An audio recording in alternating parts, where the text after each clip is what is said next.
Awesome. Welcome everyone. Super excited to have this fireside Q&A with Ken. Ken is best-selling author of multiple speculative fiction books, novels, short stories. He was also a recent speaker and panelist at the Human Augmentation Summit that we organized at the Augmentation Lab. Some of us might also have seen as stories turned into alternative format, like the TV show Pantheon. Many of our community members really liked. And Ken just published or launched his latest book, All That We See or Seem, which is, yes, that's There it is. And I have the UK cover as well.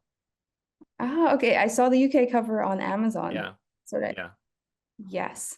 Which is super relevant to human augmentation, AI, lots of the stuff that we talk about. So Ken, if you would like to present yourself more, and after that I can say a couple sentences about the Augmentation Lab. Sure. So I'm an author. I had a career as a software engineer, then later on as a lawyer. And I think of myself as a lifelong technologist. Technology is basically the theme of everything that I do, and everything I write about. And I think of technology in a very broad sense, not just machines and computer chips, but also systems of social organization, systems for institutions for collective decision making, even language itself. Basically, any and all ways in which the human mind is manifested tangibly outside of the skull, I think of as technology. So the analogy would be that, you can't understand honeybees without understanding beehives, and you cannot understand beavers without understanding their dams, and you cannot understand humans without understanding human technology, because human technology is a manifestation of the internal states of the human mind, in the same way that all of these other artifacts are manifestations of the inner states of their creators. So that's me, and I will tell you more about the book later.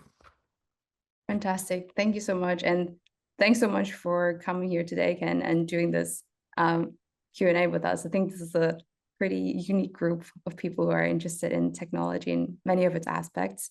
So for those who are new kind of to the Augmentation Lab, so my name is Dunya. I run an organization community called the Augmentation Lab. We are a transdisciplinary R&D community of what we call philosopher builders, people who develop human enhancement tech and think both about the wisdom of that, as well as obviously the technological aspects, and try to integrate both long-term thinking with, fast prototyping and iteration. So we run summer residencies where people come together and build prototypes of technologies. We run more and more events like these, where we bring together great speakers like Ken to share their insights into human technology in the future. And we also organized this year for the second time, but the biggest time, Human Augmentation Summit. So kind of a mix between a conference and a TEDx event, you can imagine. But we bring together people who share their thoughts about augmentation and builders who present their projects about what the future could look like. So yes, that's what we do. If you're new, we have a Discord channel of over 1,100 people who are into this kind of stuff. So please, you're welcome to join.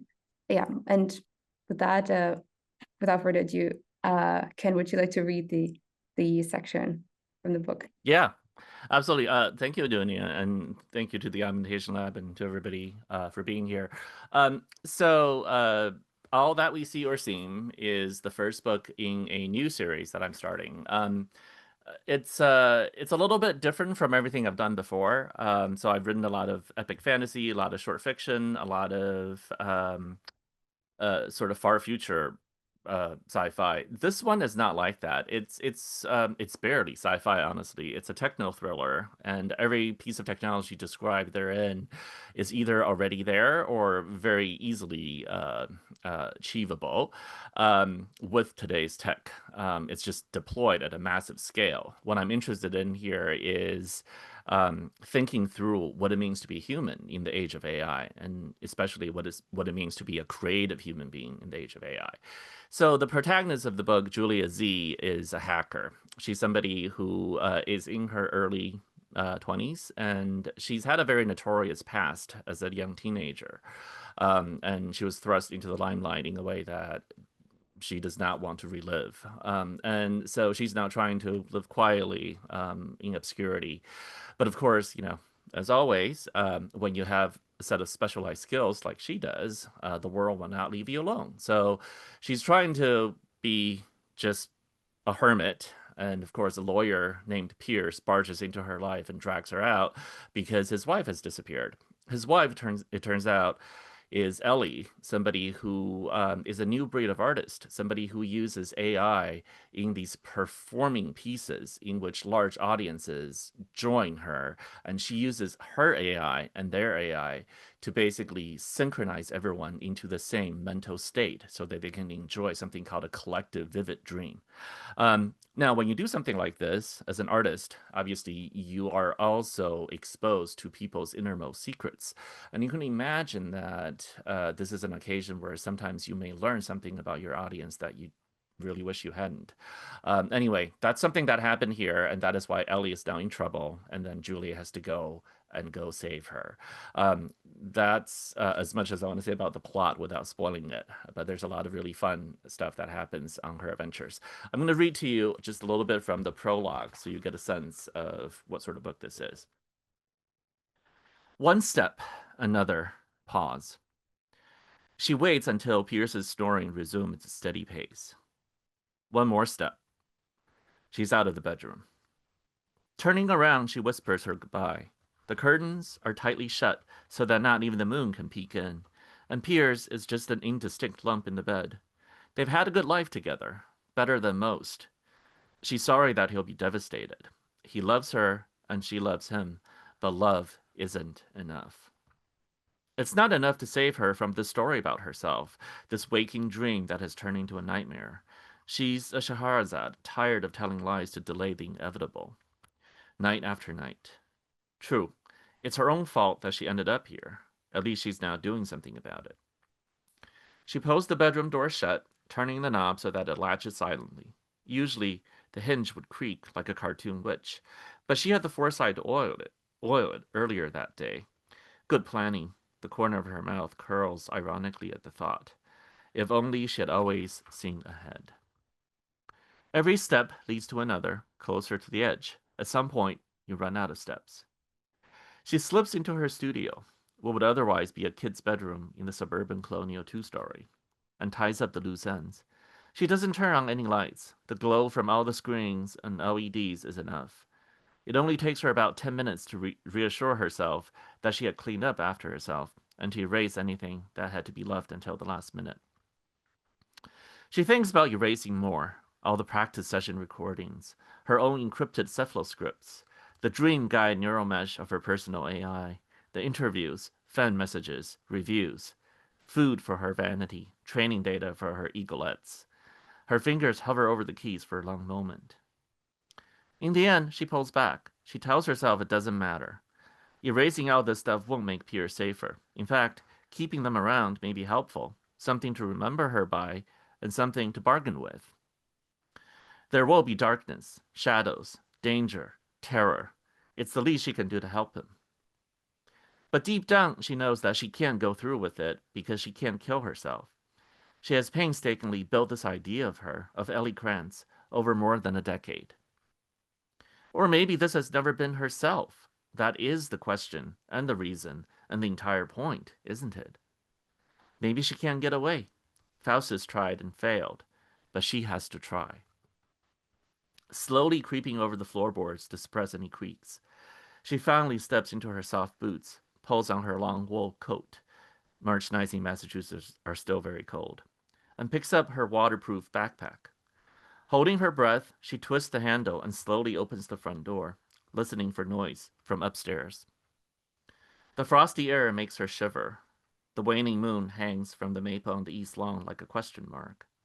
If Pierce wakes up now, she thinks, it will be a sign. I won't do it. There is no noise. She lets out the hell breath, and that's also a sign.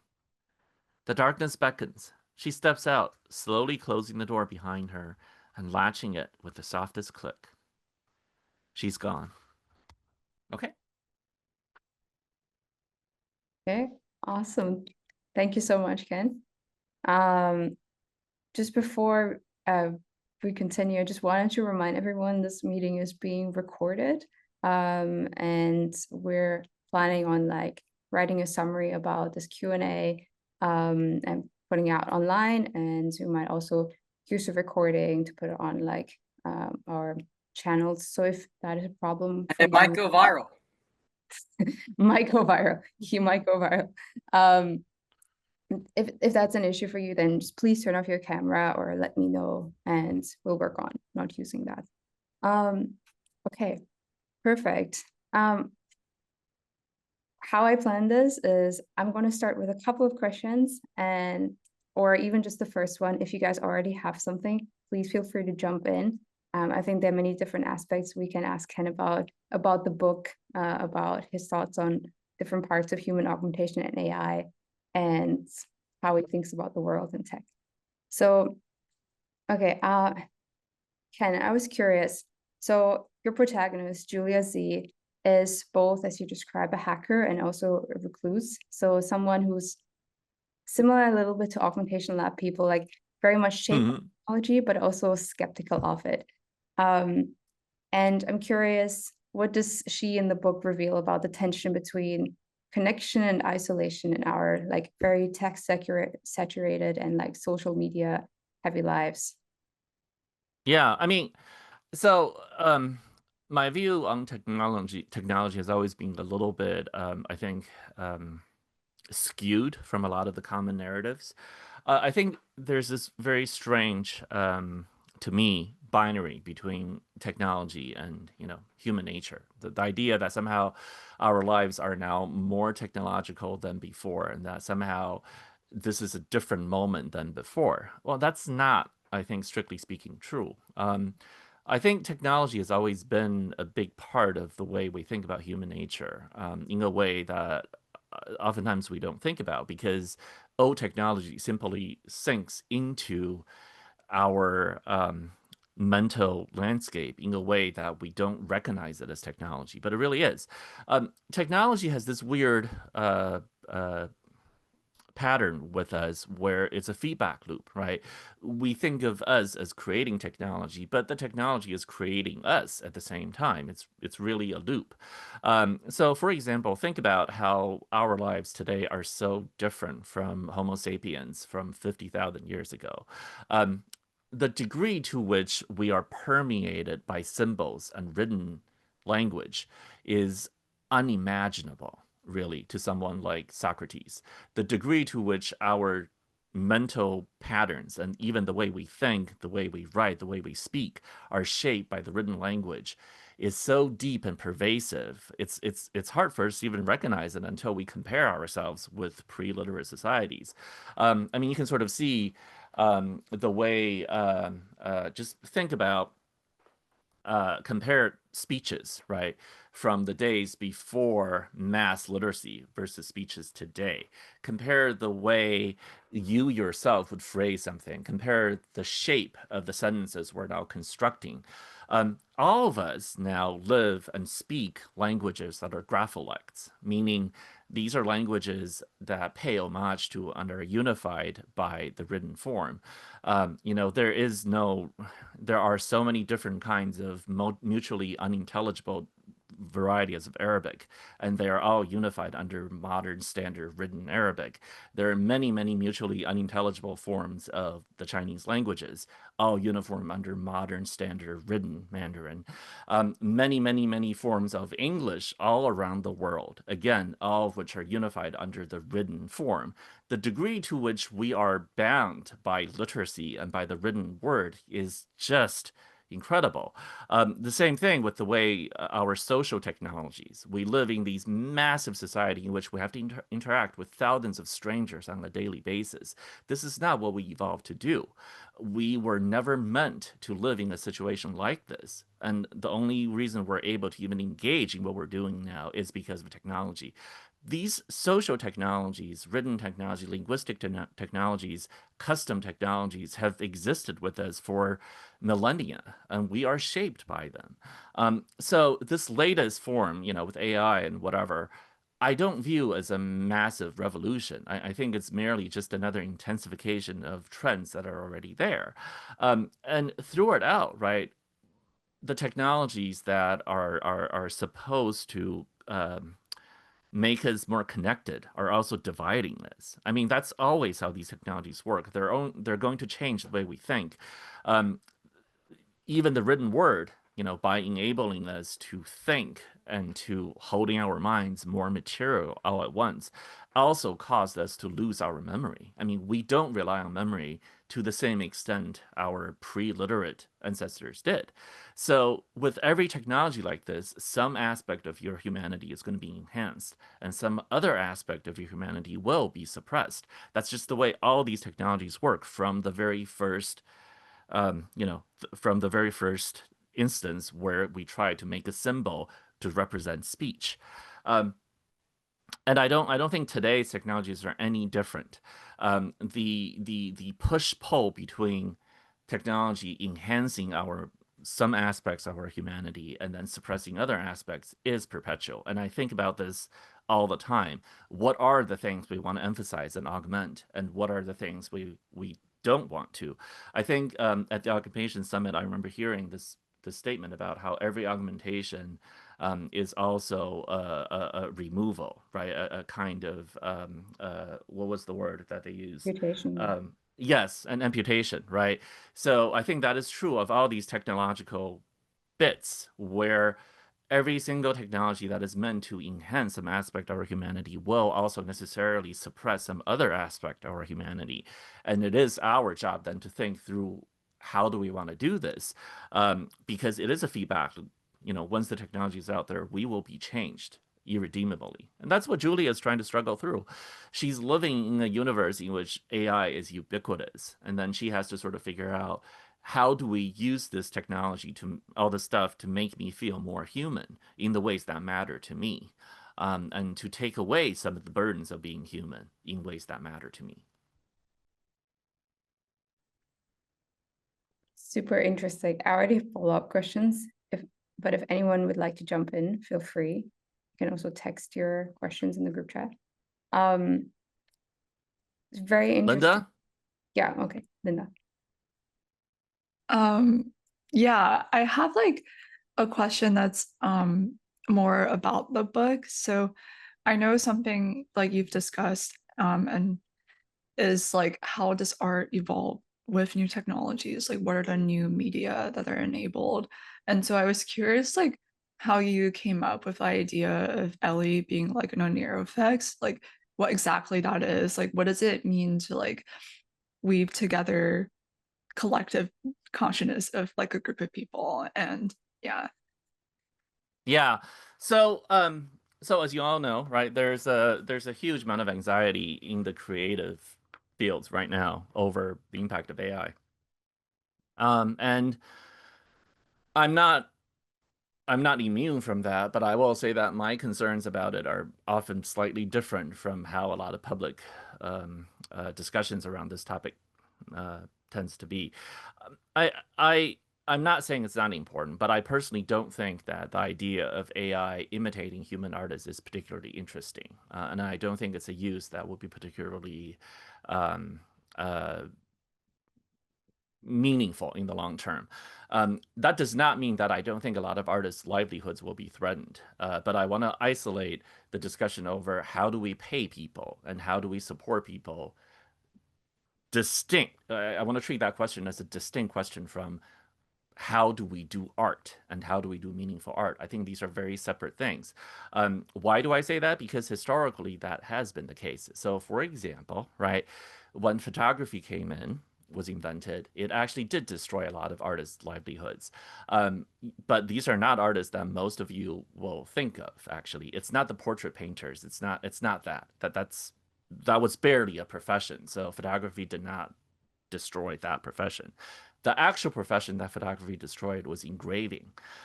Engravers were artists who translated paintings and handmade images into a form that could be mass produced.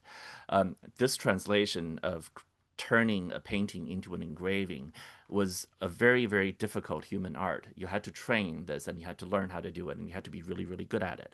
Photography basically overnight, by enabling photomechanical reproductions, destroyed that profession. And within a generation, this entire art form was destroyed. Many people's livelihoods were killed. Okay. And today, no one mourns that. Not a single person I've talked to cares about it. So my point is, there is no doubt that a large number of artists' livelihoods will be destroyed by AI, but they're not going to be the artists that most people think of. And in the long term, people will not necessarily mourn it, even though that is incredibly important to them today. I don't want to minimize that issue, but I want to sort of focus on the fact that we can talk about art and evolution of art without necessarily get that entangled up with who's going to be able to make a living doing art. These are two different things, and we should not entangle them into one question. All right, so back to your question, Linda, about this future of art. I think a lot about the future of art, and what I think about is AI will no doubt destroy some forms of art. But just like photography or the camera, it also will enable new forms of art. The camera destroyed engravers, engraving as a profession, but it also enabled cinema and invented this entire new way of storytelling using the camera as a tool, which would not have been possible otherwise. And today, video is by far the most dominant form of storytelling and dramatic art in the world. We're using it right now. Exactly, right? In fact, video has evolved into new forms that are not even dramatic storytelling. They're just there are things that we watch on YouTube that are not about storytelling at all. People just enjoy them. I mean, what is the point of the vast majority of YouTube shorts? They're not really storytelling to us. They're trends. They're snippets in an economy of memes that you have to sort of participate in order to understand. So I want to think about what are the new forms of art, new mediums that AI can enable. And to do that, you have to sort of figure out what are the essential features of AI. What exactly are the affordances of AI as a medium for artistic creation that make people so fascinated, right? I think that's worth delving into. In the same way that, the camera, which was very important to people, I think the key to cinema is to understand that the camera gives you the sense of actuality, the sense of movement, of being present somewhere you're not. I think that is the foundation of what makes cinema interesting to people as an art form. I think the foundation of what makes AI interesting to people as an art form is this simulated sense of captured subjectivity, right? All the instances I can think of where people have found AI art to be actually interesting is because there's a simulated sense of captured subjectivity being projected back at them. So what do I mean by that? The most interesting forms of AI art are not about contemplating the result of AI production. I think if you go onto YouTube, there are a bazillion videos of people saying, there are bazillion videos where people are saying, let me show you how to write a novel using AI. Okay. But I can't find a single video where some booktuber is saying, I just read this book written by AI and I think it's awesome and everybody should read it. Not a single one.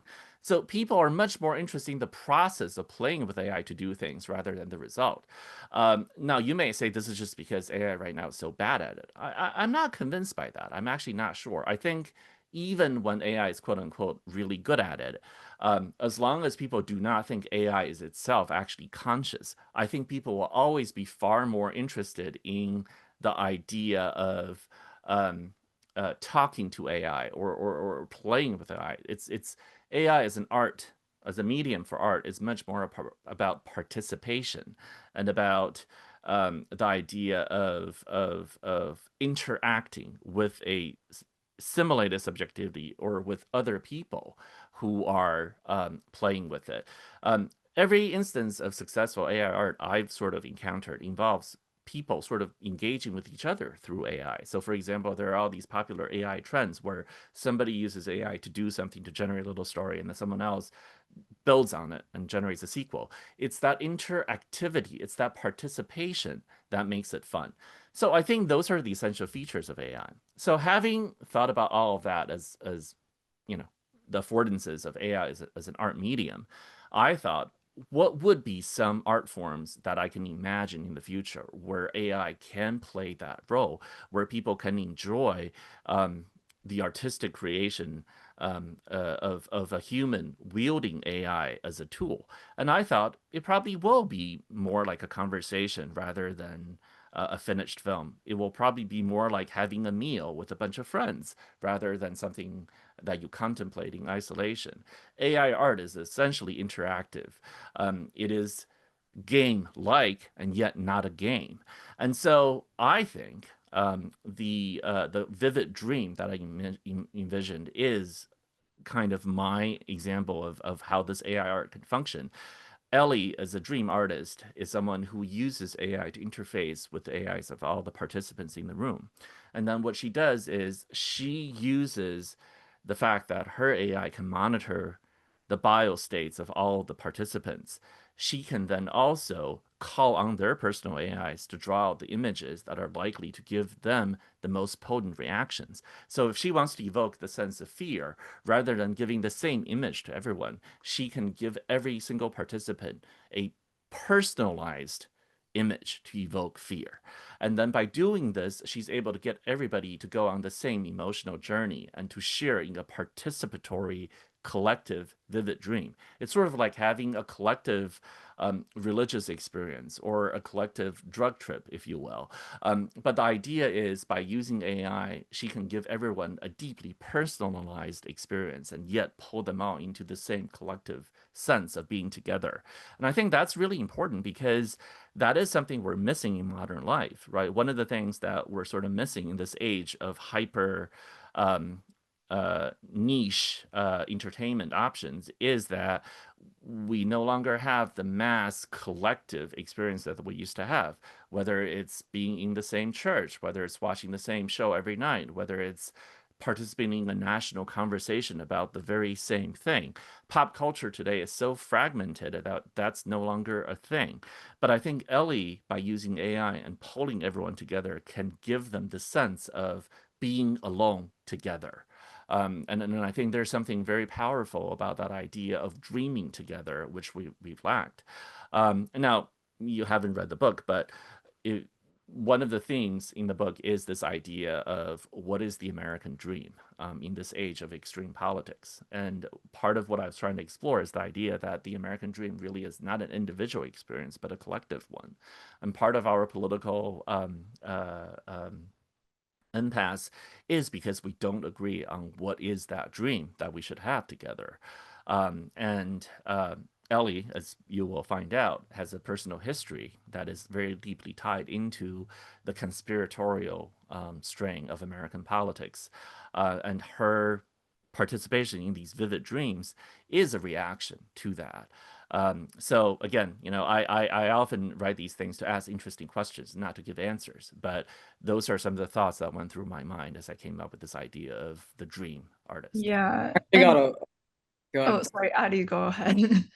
Oh no, I had a couple follow-up questions for you there. It was good hearing what you had to think about this stuff, Ken.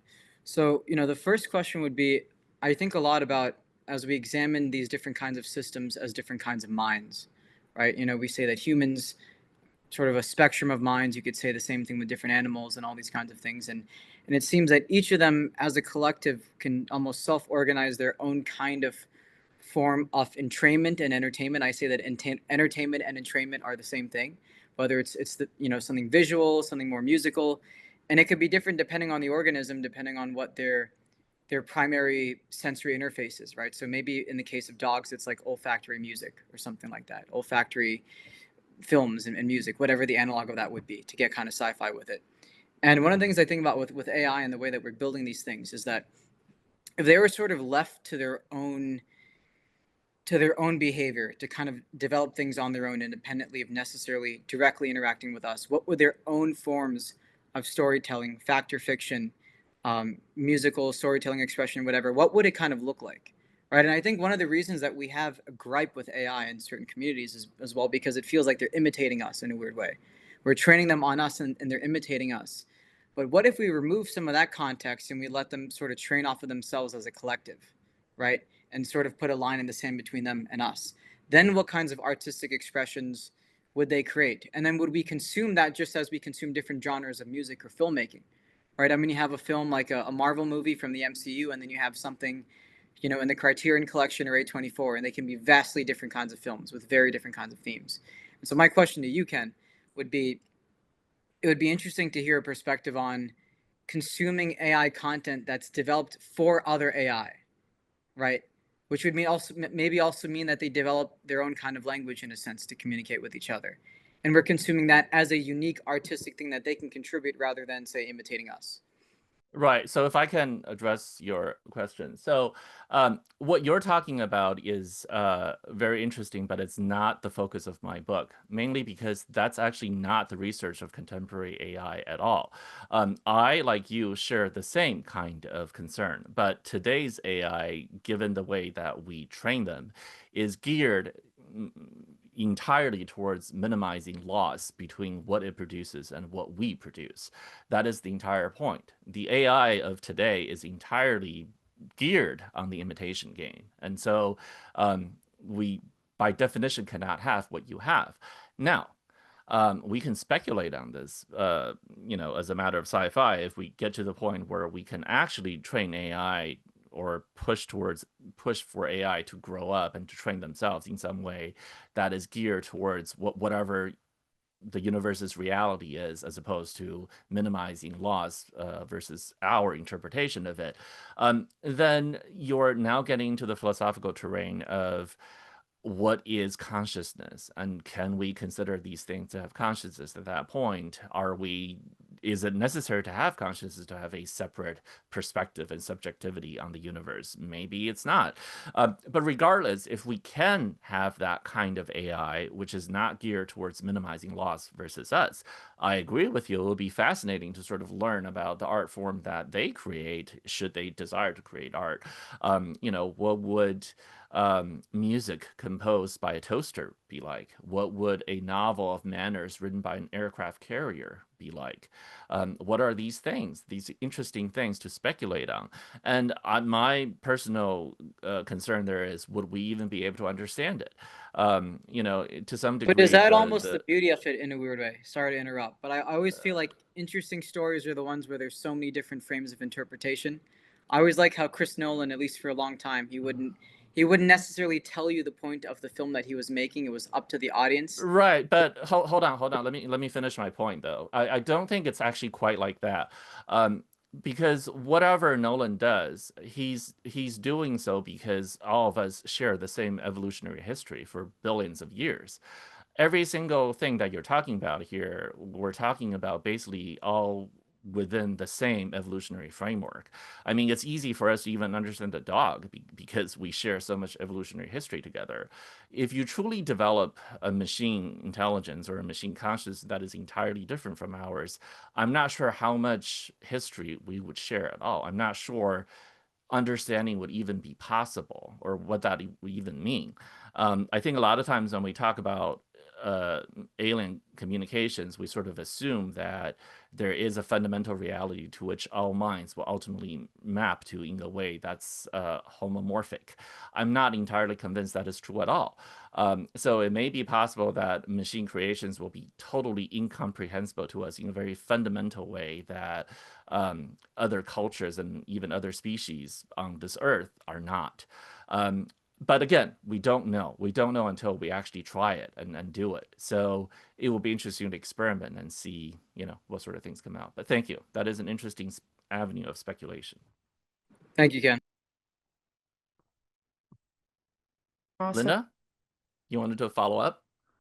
Oh, sorry, you're still My muted. Okay. questions are still about the dreaming.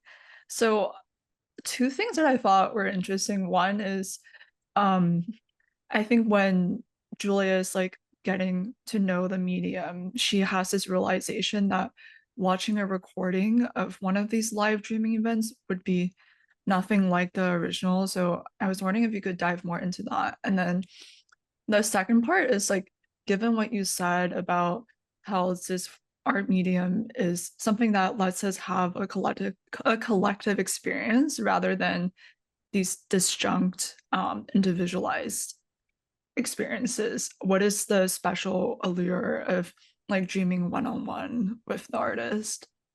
Yeah, great question. Okay, so I think fundamentally the appeal of some sort of this is the appeal of vivid dreaming is fundamentally about the appeal of ephemeral experiences that are not capable of being captured. So what do I mean by that? So think about what it was like when you were in love, right? When you're talking with your partner.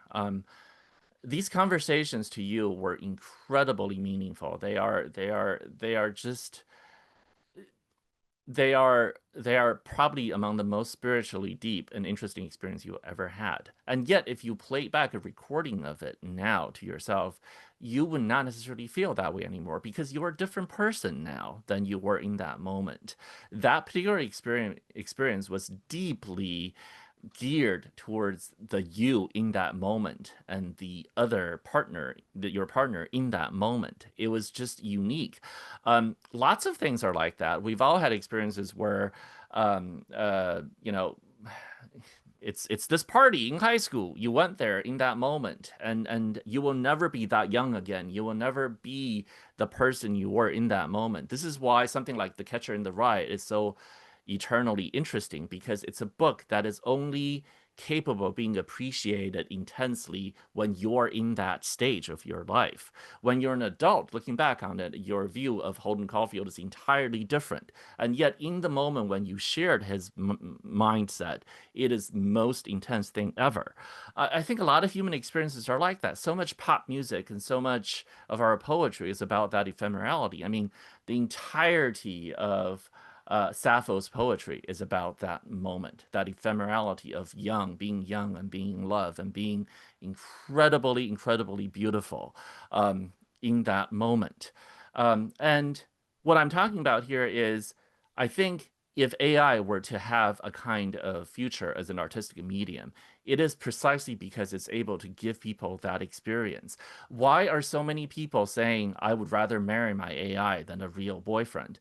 I think it's more than just, they're having delusions. I don't think that's it at all. I think there's something about the potency of AI evoking that sense of being this beautiful ephemeral moment, of having this subjectivity, even though it's simulated, totally engage with you. I think that is incredibly powerful to people.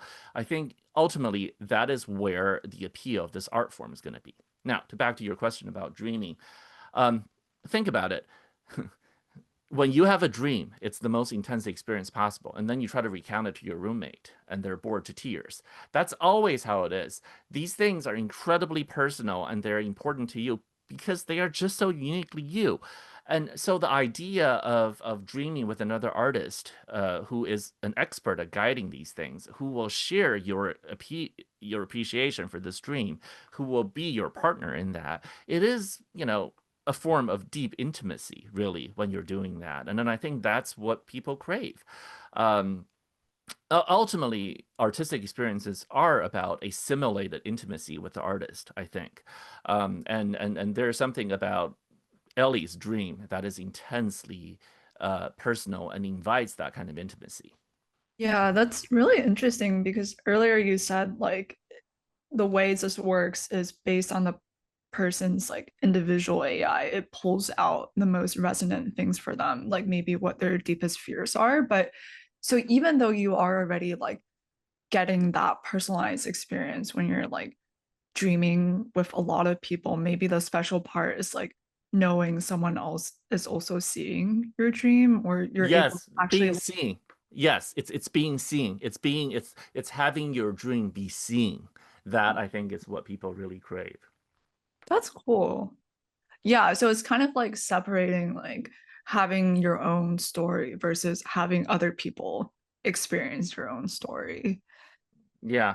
It's all speculation, obviously. I mean, who knows if people even do it? But I do know that there are neuroscientists and artists who are experimenting with something like this, trying to see if we can actually do something like it. I mean, again, none of this is purely speculative. A lot of the research is already there for doing exactly this. I mean, maybe one of you will try it and see if we can make it work. But it will be really cool to see if this art form can actually work. Yeah. That's cool. Yeah. Sorry to cut. We actually had some people at the augmentation residency work on this. Two of our residents, one of them just got like a 100K grant to work on dream decoding with AI. So definitely in the domain. I know Stephen has had his hand up for a little bit. Would like to make the room, Stephen. Oh yeah. I guess my question is that like it's about human desire a little bit. So like I guess like we've kind of seen this theme of technology sort of like satisfying the human need and human desire. And obviously what we talked about is that everyone wants to go back to their most beautiful and loved time, special time of their life, right? So like do you see, I guess it's sort of like a trend of technology as in like do you see that like people just keep on making more and more to basically do that? And then like in my view that do you think it will basically turn into like a sort of entropy in a way where we just keep on doing and keep on doing and in the end we just sort of just I don't even know what we're gonna turn into. But I think that's one thing I'm curious. And I think that the other thing is that like you mentioned a little bit on like AI imitation, right? AI has been training basically on us, on our perception, based on our understanding of the world, right? So like how does it even allow us to perceive potentially new things, potentially the truer things in the world, if it's only understanding the things that we see? Right. Okay, Stephen, thank you for the question. Just like Addie or Linda, your questions are very deep, and there's no way I could possibly address it in a way that will be satisfactory. But I can speculate a little bit on some of the things you mentioned here. I mean, I think that the manufacturing and the refinement and the elucidation of human desire is one of those things that people have debated over forever, right? What is capitalism really doing? Are we just manufacturing fake desires for people, and do we just keep on generating these fake consumerist desires to destroy the environment as we, generate more and more stuff for people to spend their money on? I'm not sure. I'm not sure I want to go quite so dark. I think there's something very interesting about the way we elucidate and elaborate on human desire. Fundamentally, you can say all humans seem to want the same thing because evolutionarily we evolved to crave intimacy, connection, safety, that sense of meaning, whatever that means. Okay, but the practical ways in which we have ramified and elaborated on those basic desires over time are meaningful. I mean, I don't think you can say it's not meaningful. I mean, I'll just give you a very simple example, right? There was a time when mythologies were entirely oral and tribal, and those are the most important stories you share with each other. You structure your lives around them. In the modern age, we have many, many, many more choices in terms of stories and mythologies to lose ourselves in. I would say that, a modern human being gets to live a much richer life simply because every time you read a book, you watch a TV show, whatever, you get to live another life, basically. And many of us, well, in our lifetimes, live thousands of lives in a way that our ancestors cannot dream of. Would you say that this is somehow a perversion of human desire, a kind of artificial desire? I wouldn't. I would say that there's an elaboration on our deepest felt need in a way that is beautiful, that we have elaborated on this basic need and actually built into something incredibly beautiful. And in terms of what you were saying about AI, is it actually leading us anywhere? I agree with you. I think this is a really interesting question. The greatest fear and the criticism that people have for AI is that it's leading us down the route of being narcissistic, of growing more flowers on flowers rather than planting flowers in soil. If AI is just knowing the world through the mediation of our creations, then we're just going to wrap ourselves in this dream of our own, based on our own dreams, like dreams that are woven out of our own dreams, rather than anything inspired by the real universe. And then you can go into the philosophical discussion of, can we ever know the real universe? What does that even mean? Let's set that aside for a bit. I do think fundamentally AI has the potential to change the way we perceive the world. And I think that actually is the most interesting possibility. AI will allow us, for example, I think in the future, to perceive things we cannot do now. Imagine, over time, as we understand better about how brains function and how to interpret neural signals, which is very much what machine learning is about. Can we actually, for example, there's a scientist I know who's working on this, can we possibly bridge two brains so that you can experience what the other person is actually experiencing? You can actually experience the other person's emotions and their sense of self, truly, quote unquote, walk in the other person's shoes. That kind of empathy, would that be revolutionary, or would it actually be not? AI will play a big part of that, because understanding and translating those signals will be something machine learning has to do, and we will have to figure out how to do that. So, overall, like the idea of AI potentially playing the role as a way to augment us, to be able to understand the subjectivity of other animals, of other humans, of other creations, other consciousnesses. I think there's a lot of potential there. That's really, really cool to be able to do all of that. But anyway, so Stephen, that's kind of how I think about it. There's a lot of possible speculation about what we can do there. Thank you so much. Beautiful. Quick question, Ken. Seems like if we run over time, would you be available for a bit longer? Yeah, I can do like all the way up to, I think, 4:10, I think. Sorry, 5:10 my time. So until 10 after the hour. Okay, perfect. Jess, would you like to go next? Hey, yeah, sorry, I'm outside, so I'm being kind of loud. I'm trying to get to a quieter place to say the piece. There's so many interesting things from the interplay between what Addie said. Yeah, sorry. From what Addie said to and Ken's response to it, I think is really important. Something a lot of people in tech kind of skim over as like critically important, to see what is being centered and what's going on in terms of like the relative simulation of like embodiment or experience, or how we write things, and people being fascinated by, oh, it's trained entirely on what's appealing to humans in that sense. And that's a very important space to look at. So kind of a plus one to that. And then additionally, at the end of what the last response was turning into, what would we be able to, understand if we could fully understand a dog? Like some of you may know, like What About Bunny on Instagram, which is the dog with the buttons that press things, and you kind of can press a button to indicate something and speak in a language back to its owner. And I think, and I have a vivid conversation with someone one time who was, it was a couple and they have a dog, and one of them was saying, oh, like, I don't think our dog would be very smart or interesting to talk to because she's so quiet and skittish.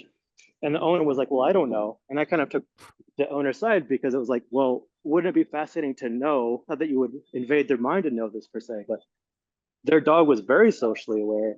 And I'd be very interested in what the dog was choosing not to say. So it's like understanding that there's a capacity of different agents and what they can reveal, how maybe AI can help facilitate these agents or systems that have a language, have these internal processes. Maybe kind of going all the way back to some of the original points that maybe Addie was getting at too. Like there are agents and systems that have these ongoing rich dialogues and these senses of things that are happening they might want to comment about or not comment about. And right now, the world that we have is a bit lopsided, right? And what's able to be interpreted easily right now. So I think the promise of AI is a lot in getting the things that aren't really talking, that have things to say, to talk to each other. And the thing we have to kind of worry about in some ways, and I'm curious how you see that related to some concepts in the books and dreaming. And then like Yeah. the downside is like not putting too much of a governor or gatekeeper on it. So that way, no, only this, kind of bitter letting in a macro sense of only this qualifies as intelligence, or communication. Yeah. Yeah. No, this is great. I mean, if anything, right, in my original response to Addie, I pointed out that one of the interesting things that this entire AI revolution has gotten us to think about is we sort of conflate a bunch of things all as somehow mixed up together, like intelligence, consciousness, sentience, all this stuff. We sort of conflate them all together. And one of the things that's being revealed now is maybe they're not the same thing, and we sort of have to think about them all distinctly. And what does that mean to have intelligence that's not necessarily conscious, or have consciousness that's not necessarily intelligent, or to have a kind of subjectivity that's not tied to either? What does that even mean? I really love the idea of using AI and machine learning as a way to quote unquote translate between other minds and us. There are lots of scientists who are working on this. I mean, obviously, I think a lot of you know about the SETI project, CETI, where they're translating cetacean whale song into human language. And then I think these are examples where AI and machine learning has done great work. My worry there, of course, is that as any kind of so-called translation efforts are, we don't fall into the translation trap, which is the idea that translation is one, possible, or two, definitive, or three, not marred by subjectivities in between. In the sense that if we do ever understand dogs, we have to sort of be aware that the translation will always be done from a perspective that is perhaps very centered on us, in the same way that we may not, in fact, be fully articulating the mental patterns and mental representations of the source, subjectivity and agent, but rather we're only getting a glimpse that is very much geared towards our capacity for understanding. But that's still better than not having it at all. It's just one of those things that we have to be careful about, in the same way that any kind of quote unquote translation is almost always a mistranslation. We just have to sort of understand the degree of that mistranslation and then remember what to do about it. But yes, I love the potential of all of that and the implications of how we can use AI to really perceive the world differently. And it's not just about, translation of other minds and our other subjectivities. We may have a sense of, to get even more spiritual, what would it be like for us to experience the implied subjectivity of the planet itself? What would it be like for us to be able to experience what it's like to be an ocean, to be a forest, to be any of those things? Can we possibly understand the subjectivity such as it is of a plant? What would that even mean? And would that be something that we want to do? I feel like there's a lot of cool potential to explore it there. Okay. Absolutely. Is it Dugan's? Yeah. Yes, thank you. This conversation is fascinating. I really resonate with the fact that like storytelling is the means by which like humanity is expressed from like the author to the audience, and whenever like an audience member, experiences another life, through storytelling, it's like they get to grow inside themselves, like their own humanity a little bit, and be more of themselves through another experience. Anyway, my question is like talking about creativity. What are the necessary and sufficient conditions for like an entity or like an agent or a person or an animal to be creative? Oh man, I don't know. That's like the $1 million question. I mean, it's such a great question, but I really have no idea. I mean, this is such a weird moment, right? We're building these models and we don't really understand what the heck they're doing. I mean, today I was just, seeing this mathematician pointing out that, he was working on a proof and he had this statement that looked true to him. And in the normal course of things, he would have to actually go prove it as a lemma in the process of doing his actual proof. But, he was just like, okay, well, this is the day and age, so let's ask ChatGPT about it. And ChatGPT basically offered him a proof of that statement using a lemma he had not heard of, and he had to go track it down. But it was basically the right proof, and it allowed him to save hours of work, and he was able to go on with his work. If something can do that, how can you say it's not creative? You know, like when I was a high school student, my dream was to be a mathematician, and the idea that you could come up with a new way to do a proof is the absolute pinnacle of creativity. There's no doubt that's creative, and yet these machines are doing this, and yet I would say half of the people you ask would say, no, that's not creativity. That's just, generating the next token. And the other half would say that absolutely is creativity. How can you not say it? I think we're in this weird moment where we're arguing over what is it that humans actually do and what are these machines doing. I mean, I love reading the new papers that are coming out where some researchers are extremely skeptical about the claims of creativity and reasoning in these models, and they point out that these models are incredibly fragile. You can change a very minor thing in the fact pattern, and the machine will completely be at a loss. And then other researchers were pointing out that if you're interpreting these models, you can now find structures inside these models that are very, very similar to patterns in human brains. And if you don't think that these models are thinking or reasoning, then you think humans also don't think or reason. It's a weird moment. I think both things could be true. We don't know what creativity really is. We don't know what reasoning is. The fact that AI is capable of doing real science, and it's very hard for even thoughtful philosophers to point to the difference between creativity and novelty generated by these models versus creativity and novelty generated by human brains. I think people have strong opinions, but I don't think there's enough evidence to judge which opinion is actually correct. I'm not an AI maximalist. I don't think that somehow these models are already conscious, or they show general intelligence. I'm also not a dismisser. I don't think you can say that these models are doing absolutely nothing interesting at all. It's somewhere in between. I just don't think we understand yet. I think we need to do more experimentation and more probing. We need to understand more about human minds. We need to understand more about these machines, and we need to understand whether there's any sort of commonality or some sort of theory about what intelligence and creativity actually is. We have a lot of opinions, but for the first time in history, we actually have some way of getting some real data and some real evidence. So let's take advantage of that and do the experiments and figure it out. Awesome. Just as I noted in the chat, I think we have time for one more question, and then I also wanted to ask two closing questions. Can that work? So Cyprian, is that how I say it? Yeah, that's perfect. Okay, wonderful. Okay, so my question kind of circles back to the topic regarding amputations with every augmentation. I was wondering what your take was. I've been thinking about this for the last couple of years, just being at Stanford and seeing like every new thing come out. How do we know when it's gone too far? Like when we've replaced too much of our humanity? Do you think there are tests we can run?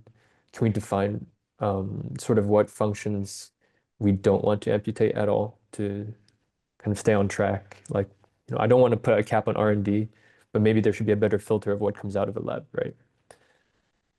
Oh man, great question, and it's something I think about a lot, and I don't know how to answer you in a way that is satisfying, because I don't know the answer.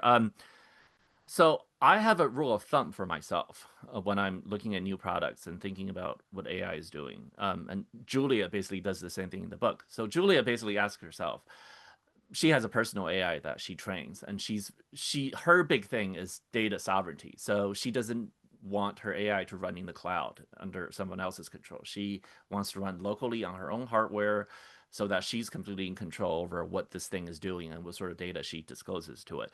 I think a lot of us find that image attractive. I think a lot of us would like to have data sovereignty and compute sovereignty over our own augmentation in that sense, and not be reliant on someone else's agenda and someone else's. I mean, I found it very comical that a lot of times when we're talking about agentic AI these days, it's really more about the companies turning us into their agents than the other way around. I mean, think about it, right? A lot of what ChatGPT is doing with their AI browser is getting you, the human user, to now disclose to the AI lots of data that it would not otherwise have access to. Now you have permission to browse all of my files. You have permission to allow me to sign into all these places that you can't crawl yourself. So the AI companies are using us, the users, as agents to allow their AI to crawl into spaces that it couldn't get to before, which I find deeply ironic. But anyway, beside all of that, Julia asked herself, and I asked myself the question, does this use of AI make me feel more human or less? If it makes me feel more human, then I will do it. If it doesn't, then I won't. So an example, I use AI to answer my electric company's questions about usage of appliances. I don't really want to spend my time doing this. This feels to me like a thing that machines ought to do rather than me. So using that makes me feel more human. On the other hand, I have a great idea for a story, and now I'm going to use AI to write the story for me. That feels much less human than before, because creating the story, practicing my craft, and actually doing that thing is the thing that I enjoy the most. And now I've actually outsourced that fun thing to an AI that doesn't feel to me like a human thing at all. That feels bad. But how do we really sort of operationalize these rules? And there doesn't seem to be an easy way to do it. The artist Matthew Inman, who writes The Oatmeal, recently had a graphic essay on this. And he was basically talking about why he despises AI art.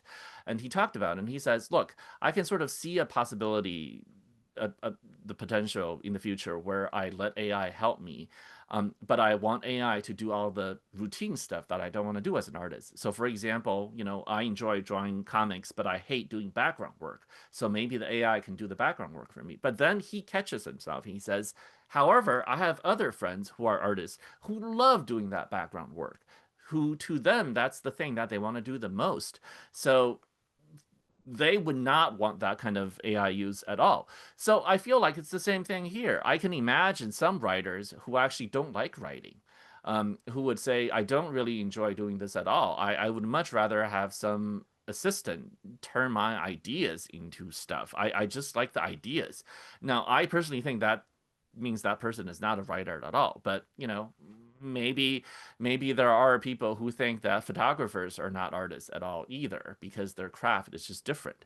So I don't know. I honestly don't know how I would judge this. How do I define a use of AI that makes me more human versus one that isn't?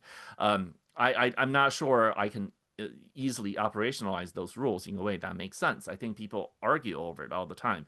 I think to your point as a technologist, I don't know if this is one of those things that we can resolve at the source level. Maybe it's one of those things where we just have to present the user with a lot of different choices and models and let them pick. But I want to be clear on this. I don't just mean that you should have runaway capitalism and everything should be commercial. That's not what I mean at all. I think it's very important for tech policy to preserve a tech commons, to preserve nonprofit uses, to preserve individual non-profit making uses. I think it's incredibly important to preserve that. When we regulate with everything with the eye that everything has to be profit making and the market will sort it out, I think that's very bad. I do not agree with that at all. I think it's very important to preserve the tech commons, to preserve the potential of community-oriented and non-profit making uses. These are absolutely important in terms of developing a healthy tech ecosystem that allows us to express all the values that we care about. Thank you. Beautiful. Thank you so much. I think this is also a super great transition to the last questions I had. One is actually about you as a writer, Ken. When you approached this book, when you approached your other books, how does that process for you work? And like, how does it play into, you mentioned you were a lawyer before and also a software developer. How do you draw inspiration? Do you speak with scientists to like seed the ideas? What is that entire process? Do you use AI at all in your work? I'd be super curious to hear. I also did have another question related to the start. I'll just mention it. If we don't have time, that's okay. It will be compressed anyway. So you mentioned symbols and how, our entire symbolic world is kind of, in a sense, collapsing and becoming more centralized. I think it's kind of an aspect of globalization. There's also something I've been observing, kind of there's this interplay between increasing complexity, but then also sort of more centralization in sort of the universe, you could say. So it's getting more complex, but at the same time, we're losing sort of diversity. And I'm curious what your thoughts are, if there's time, on like how to balance that. Is that something we can stop? Should we direct that, or is that just a natural process we need to let happen? Okay, so let me try to tackle all these quickly, because these are not questions that can be easily dealt with. To your last point, which is about this sense of diversity and sense of complexity. You're not the first person to note this. I've heard other people express the same worry, which is, even though our population is higher than ever, we have more wealth than ever, people are living longer than ever, we seem to be losing a sense of truly, we seem to be losing overall the sense of weirdness, of truly being willing to step outside the mainstream, right? So this is evidenced by a number of things. Like statistically, the level of crime is down. The level of experimentation with drugs among teenagers is down. All the traditional markers of rebelliousness, of risky behavior, seems to be going down in a lot of ways, while in a few other places they're going up, such as mass shootings and things like that. But overall, there seems to be a sense that as we live longer and safer lives, people are less willing to take risks. There are fewer and fewer people who are willing to be truly rebellious. And there may be a sense of loss of overall diversity in the way humans, we as a species, are experimenting.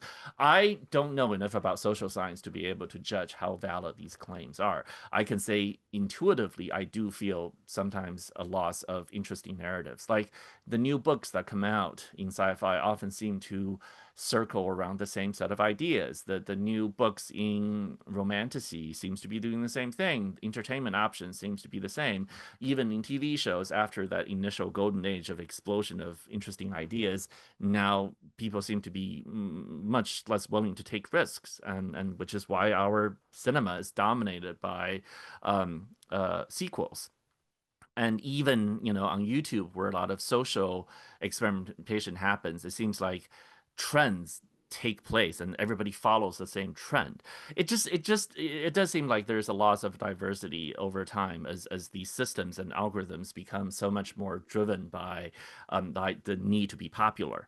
I don't have a good answer for that, but I do think that long-term wise, an economy based on becoming popular cannot sustain itself. I think the worst thing that ever happened to the internet is everything is free, but based on advertising. I think that, more than anything else, killed the promise of the early web.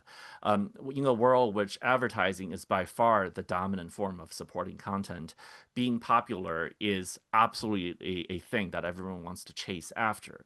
And it's very, very difficult to do anything genuinely new and interesting when being popular is your goal. And even the popularity that you're trying to chase for is a special kind of popularity. So anyway, having said all of that, I also think, to go back to your earlier question about me as a writer, yeah, I mean, a lot of what I do is basically talking to smart people, talking to scientists, talking to technologists, going to visit them. I love visiting labs, visiting companies where things are actually happening, and talking to the people who are inventing these technologies and what they think. As much as I critique the tech industry, I also think the tech industry is filled with some of the most genuine, hopeful, optimistic, interesting thinkers. They genuinely want to make the human race better and to improve conditions for everyone. It's just that I'm not sure that we actually agree on how to do this. And often there are deep disagreements over. Anyway, as a writer, I don't actually use AI to draft at all. I've never found AI to be helpful in terms of the writing side of things. I do use AI for research, and I do use AI sometimes to critique my work. I find that to be actually useful. I sometimes will tell the AI to adapt the personality of someone who's extremely caustic and nitpicky, and then give them a passage and have them go at it.